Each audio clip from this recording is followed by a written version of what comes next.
আচ্ছা, সো সবের আমি একটা জিনিস কইতাম চাইতেছি, এটা আমি অনেক আগের থেকে শুনতেছি বা ঠিক আছে, এটা বেসিক্যালি মানে ঠিক না সঠিক এটা তোমরা কমেন্টে জানাও বা দেখতাম মানে কতটুক কোন দিকে ক্যাডার নলেজ আছে কতটুক, ঠিক আছে না?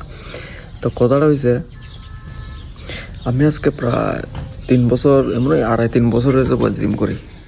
তো আমি দুইটা কথা শুনছি। একটা কথা হয়েছে কি, শুনছি যে বডি যদি তুমি কাটিং আনতে চাও তাহলে তোমার মানে রেপুটেশন বাড়াতে লাগবে।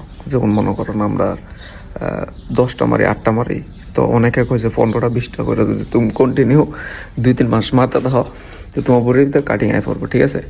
আর বাল্কিং ক্যামেরার পর সেম মানুষই কয় তুমি যদি রেপুটেশন 8টা 10টা ওভার ওয়েটে মারো তাহলে তোমার বডি ধোঁয়া ফুলতে থাকবো।